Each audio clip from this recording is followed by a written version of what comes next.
Broadcasting from the business capital of the world, this is the Podcast Business News Network. I think a lot of us are on a transformational journey, if you will. We're trying to either heal, we're trying to move life forward, succeed in all different ways, whether it's your job, whether it's a personal life.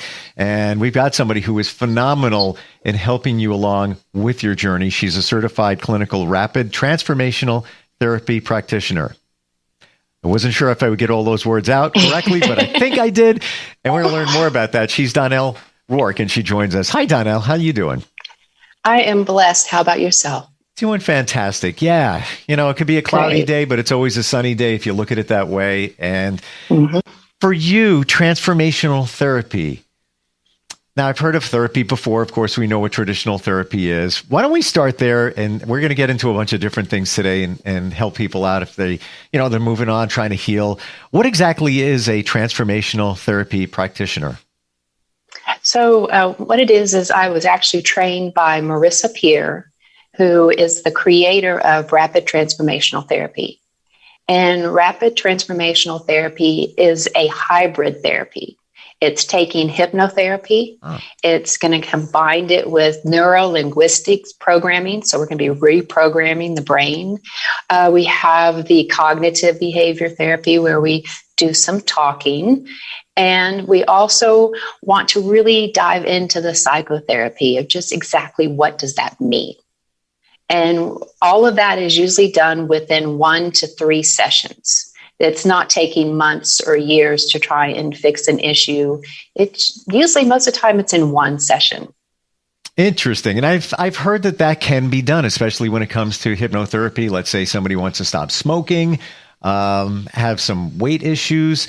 It really, I guess it depends on the person, how open they are to making a change and healing, right? It's how open they are to suggestions. See, in hypnotherapy, a lot of people think that I can make you do something, but it's not. I'm only talking to you, and your subconscious mind is what is replying to me. And then I ask you more questions until you have an aha moment. And when you have that aha moment, I write it down. And then I take your aha moment, your own words, and I put it in a transformational recording so that you can listen to exactly what your mind says that you want to get the life that you said that you want to have. So, Donel, I'll share with you, in my journey, I was hypnotized very recently, as a matter of fact, and it just kind of happened by chance. So I can speak freely about something like this where you're in full control and you just nailed something that I knew happened, but I didn't process it until you said it, the aha moment. I knew where I wanted to go. I was going back to my childhood. I knew where I wanted to be in my mind as my eyes were closed during the session, but I felt like I was so there. And then at some point I had the aha moment where it's like, I know what the issues were, but what a feeling of calmness and healing ever since. And that was just one session. Right. And so what I like to help individuals know is when you go back into a scene, you are not reliving that scene. No matter how much we really would like to relive something, we can eat a really good meal and it tastes really good, or have a really nice relationship with somebody. And that moment, that feeling that we had, we would really like to be able to go back to that moment and feel everything exactly like how we did. It's not going to happen, or we would all stay in a state of bliss all the time, right? But what happens is you go back and now you can see it like you're watching it on a TV screen. Exactly. You're perfectly safe. You're not being harmed. You are there, but you are there as a spectator, seeing what has happened and how it made you feel, because it's that how it made you feel part that's the most important. That's what's created that memory in your mind. And when that memory is stored there and you replay it and you relive it over and over and over, those feelings that you had at that moment keep being relived over and over. Where in hypnosis, especially with rapid transformational therapy, what we do is we go to that part. And it's usually going to be when you're a child, and that's where, the inner child work comes in, because that's where the roots were. That's where the seeds were planted. And when those seeds were planted when we were little and life happened and watered it and fertilized it, and it just kept growing into this massive issue that we now, are procrastinating all the time. Why are we procrastinating? Why can't we seem to attract wealth? What are the different issues that individuals relate to based upon their childhood? All of them. We don't get that. We don't get that the seeds were planted when we were young on whether or not we could be prosperous. We just think, oh, well, if I go out and work really hard, I'm going to be prosperous. No, I know a lot of people that go out and work really hard and they don't have that much money. Yeah. And then I have some that have all this money, but they're not happy. They're not living a prosperous life. So it's really asking two questions, and it comes down to what do I want and how do I want to feel? And as we talk about the inner child, it could have been something that happened that crushed your self-confidence. And that stands in the way of you taking the steps to meet the goal to prosper financially, but you won't know Correct. until you figure it out. In my case, kind of knew what it was, but others might not know. They need to go back and see it.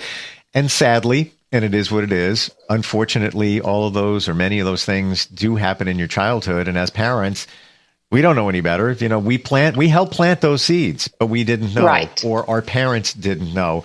The only thing you can do, I guess, is as a parent to try and stop that or fix that along the way, right? Right. And that's what we do is with inner child work. As you said, it's generation upon generation of things that have happened. My mother was doing what she was taught. Yep. The only thing that she was taught, because that's all you can do. You can only do what you were taught, how you were raised. And if you happen to go to school for child development, you might learn how to, parent a little bit better in that realm, or you might read several good help, books for raising children. But even at that, it's all based upon our emotion, our inner child, on how we are going to parent. But what the inner child work really does is we are being our own parent. I am teaching my clients that when I work with you, what are the words that your parents or your grandparents or your teachers said or didn't say that has created the issue that's in you? Let's go on to finances. Let's say for finances, if you always heard in your household, oh, we can't afford that. Money doesn't grow on trees. If, we all heard that story. Well, back in my day, I used to walk in the snow barefoot, right. 10 miles, And, so you have all these issues that come from generation to generation because nobody is willing to say, no, I'm not going to let that be my destiny or the destiny of my children. So if you do the inner child work, you're actually going to start to dive into those areas where there is that hurt, where you didn't get that love, that attention, that feeling of safety that you really need and want. And so I teach you how to be your biggest cheerleader, how to look yourself in the mirror and say, hey, I like you. You're amazing. What a great person you are. Even if you just got up out of bed, if that's the only thing you did today, you got out of bed and you haven't been out of bed because you've just been sad and depressed for so long, good job. Tell yourself that. Find the good in yourself. Don't be a bully to yourself. We bully ourselves every time. How many times do we look in the mirror and find the things that are wrong with us instead of the things that are amazing? Mm-hmm. When you go and you look in the mirror and you just are constantly putting yourself down, come on. You expect the world to treat you with respect, but you don't. And that all comes back to that inner child because the world showed that child they weren't safe. What they wanted didn't matter, that they weren't enough just being who they were. They had to be like their sister or their brother. They had to be like another student in the room. So when you have a teacher who, even if they said, oh, look how smart you are, you always got to be smart. You're going to become that perfectionist because you always got to keep those standards because you like that feeling of being important. But guess what? You are important exactly the way you are. You were created just the way you are. You're not a mistake. Nobody was created by a mistake. And when we get that we have this purpose and we start being our own inner cheerleader and we start cheering ourselves on, that's what's going to move us in the direction of living the life that we love. Because when you live a life you love, you make decisions based upon what it is you want and how you want to feel. If not, you are just living a life based upon what the world is throwing at you. And the world is going to throw a lot of stuff at you. And you can either allow it to dictate how you feel, or you can decide for yourself, this is a moment. This thing happened to me for this moment. And this moment, I'm going to deal with that emotion. But once that moment's gone, let it go. You don't need to we replay the thing over and over and over in our head of what we could have done, what we should have done, or how we should have reacted. Unless that event is happening at that moment, no. Does that mean that you let somebody walk all over you and you just let it go? No. But you feel the emotion right then. Someone's, I'll throw my husband under the bus, when he and I are having a discussion and we're not really seeing eye to eye. I like to take a break, and I don't recommend just walking out of the door. No, just leaving your partner is not a good thing. You can even do it in front of them. Say, hey, I need a break. I need to go ahead and take 6 breaths, full, deep breaths in and out slowly. Do that 6 times. When you breathe in, say, what do I want?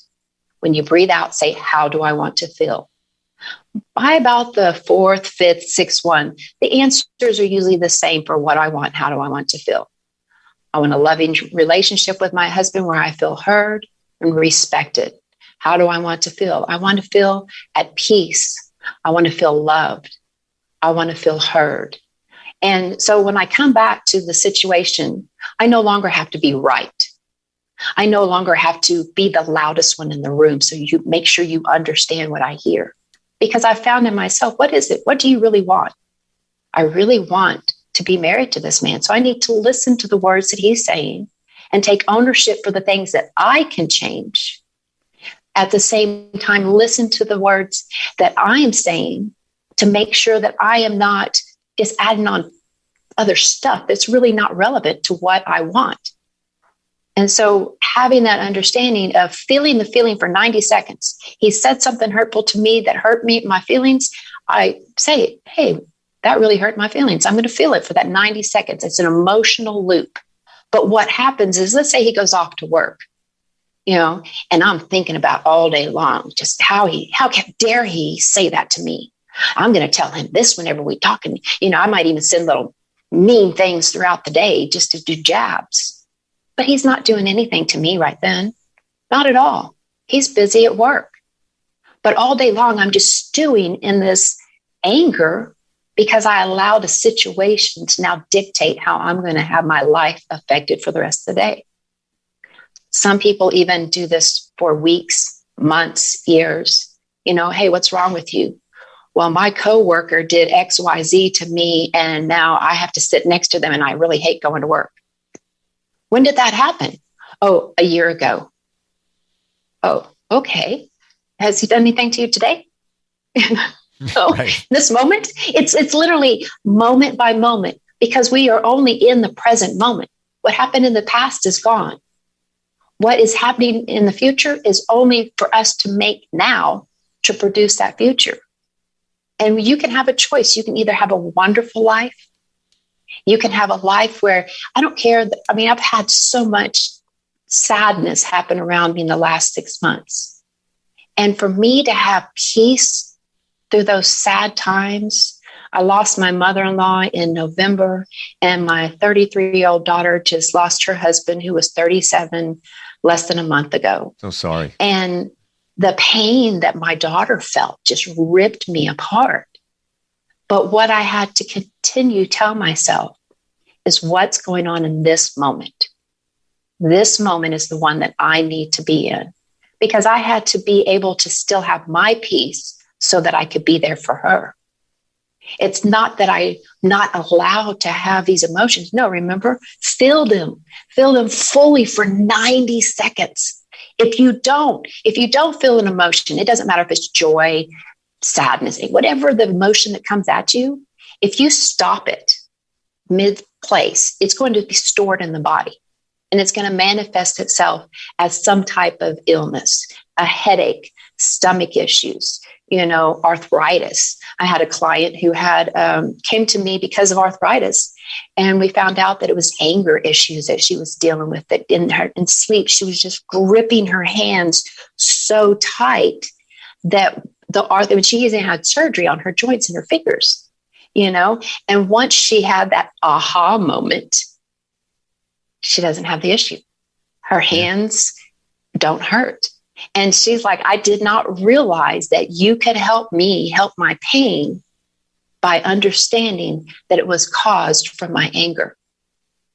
And I'm like, true. I didn't know it either. It's so true. Why, it's a cliche. Stress kills, because, and stress could come from any form. Could be anger, could be sadness, whatever it might be. It's bottled up and it's got to go somewhere. And also to your point, Donel, that you need to feel sadness and anger to feel happiness. You have to have all of them. Some people think, I just want to always be happy. I just want to always be happy. Well, you're not really living life. If you're always just happy, it's got to be all of those mixed together, right? Correct. You got to feel the emotion of now. Yeah. And watching a show and really allowing yourself to feel the emotion of the show when it's happening. If it's a wedding and it makes you cry, or if someone's saying something sweet, or even if someone says something and it makes you angry. Can't believe that person said that. It's like you have that, you can feel the emotion of now. But when you take that emotion of now and have it for weeks, months, years, that's when you are no longer living. You're just existing on emotions of yesterday. And eventually what happens is that emotion, because it's not really being circulated through, it's just being stored. Yep. Then you're going to have issues. And like I said, I'm one who has fought chronic illness for over 30 years. And I have found that having a change in mindset and also an understanding of how the body works has completely taken my life from being bedridden to now loving the life I live every moment of the day. Excited at what I'm going to do. You had an aha moment. Right? I did. Yeah. It's so profound. And for those things that we can't, and by the way, when we talk, I call it the emotional bucket. After a while, it's going to overflow. There's only so much that you can keep inside. But sometimes you need to go back to your inner child through hypnosis or some type of therapy to figure out what it is so you can deal with it. And in my journey, somebody said to me in the early part of my current journey, live in the moment. Why don't you live in the moment? And I didn't. I try to now, but it's because always looking toward the future. What happens when you look toward the future? You worry about things. Why are you worrying about things? Because they've done the research. It's scientific that 90% of the stuff that you worry about never happens, never transpires. Why are you worrying about it? It's useless. Correct. You can either have faith that it's going to happen, or you can have fear. And when you have fear that it's going to happen, you're suppressing it. You're keeping it down. It's not going to come to you. You're not attracting it. Yep. I want to attract happiness. I want to attract wealth. I want to attract friends and loved ones into my life. I'm not here to just try and woo-woo stuff and just say, I can help you. No, I want you and anybody who talks with me, listens to this, to understand it's in you. It's already there. You just have to have your own aha moment. And when you do, you're going to start to see your life as a gift. And when you notice that it's a gift that you can't wait to open every single day. You're excited to wake up for your day instead of dreading, got to get out of bed. Instead, just go, I love life. It's amazing. I can't wait for my day. So when you wake up, be gratitude. You have gratitude. Just say thankful. What are you thankful for? Once you're thankful, Oh, now ask yourself 2 questions. What is it that I want today? Be specific. And how do I want to feel? And then when you have those answers, go about your day with that. Now, you're going to be stuck in traffic at times. Somebody's going to say something mean or rude to you. That's, again, be in that moment. But the rest of your time is focused on the 2 things that you said that you wanted and how you wanted to feel, because then you will be in charge of your life instead of everyone else. Well, when that happens, let that moment go. And I'm a big proponent of the universe. You put out, you get back. Great example. That's right. Friday night, went into town, into our village here. Crazy busy. Just, I didn't think it would be that way so early in the season. Was meeting a couple of friends, just going to have dinner. And I'm driving around, can't find a space. And I was like, really? Come on. And I was like, bing, stop. I am going to find a space. Universe, can you please provide me with a space? Can I have one? It's going to be around the corner. Sure enough, not making it up. I make the turn around the corner of, the different rows of traffic. Guy's walking with his wife. He's like, over there. I'm like, yeah, thank you. Not only does that happen, there's a guy next to me with his small child and wife, and he's looking for a space. Somebody else is pulling out, and I look at him. I go, that one's mine, and that one's yours. We're like, yeah, great. Have a good time tonight. See, and that's the whole thing. When you believe and you expect it to happen, it does. Yeah. And that happens all the time for myself and my husband. We get the best parking. We walk right into restaurants when there's like lines of people out the door waiting. And we're like, oh, we're probably not going to get a table. My husband's like, oh, we're going to go get a table. And he'll walk up and boom, we got a table. Yeah. And it's that belief that you can have what you want. Now, we're not going around being mean and fighting people and getting what we want. No, we allow the universe to give it to us. That's all it is. And it's so, is it nice? Yeah, it's just a reframe of your mind. And it's funny you should say that, because I had a situation happen yesterday, and it was a negative one in my life as part of my journey. I'm like, really? And I'm like, somebody didn't do the right thing. And I always say, just do the right thing. Whatever it is, just do the right thing. Right. And I thought to myself, you know what? As much as I try, I do the right thing. I believe I do. And I got to tell you, it was such a nice, calm feeling that I had at that moment. Like, yeah, all right, I feel good. Not wasn't like a, pat yourself on the back. I never do that. Mm-hmm. It was just a feeling of like, that's the way it's supposed to be. And that's the way it has to be. And it was just a positive, just calm feeling while somebody else is not doing the right thing, and they'll suffer. I don't mean suffer, but they have to deal with their own situation. Right. Not me. Karma, karma is not anything that you're doing. It's literally karma is what you put out, you get back. Mm-hmm. So if you're putting out the calm, doing the right thing, it's not a matter of whether they're doing it. You are only in charge of you. And good job. And you should pat yourself on the back when you're living your life according to how you choose. When you say, I'm going to do the right thing, you're choosing to do the right thing. And that's a great thing. Attaboys, high-fiving yourself. I mean, I'm a big fan of Mel Robbins and her new book, The High Five, giving yourself a high five in the mirror. I do that. It's silly. I have a handprint on my mirror. But when you give yourself that high five in the mirror and look yourself in the eye and say, great job, it did something to me. And now I have tried to keep it on the same spot, but I have a handprint. I want to jump in based on that, because before we just literally have a minute left, but we do have instant feedback. You can reach us, instantfeedbacksteve@gmail.com. Kelly is in Dallas. I guess she heard what we were talking about. She says, I heard when you praise yourself, you're supposed to do it verbally. Have you heard that? It's not that I've heard that, but I've lived it. When you just think good thoughts, good job, whatever, that's one thing. But because, again, that goes back to that inner child. When you are a child and you did something, you want to be praised out loud so you could hear it. And so when you do that same thing for you, you're being that parent that you wanted, that teacher, that coach. Mm-hmm. You're like, way to go. Good job. That's exactly what you're supposed to do. I'm so proud of you. And when you hear yourself say that, and especially if you can look yourself in the eyes you get it. Your soul gets it. Your body feels it. You get energized. It's that thing that where you hear your own voice telling you that you are enough, that everything is available to you, and that what you want matters. You go, really? Huh.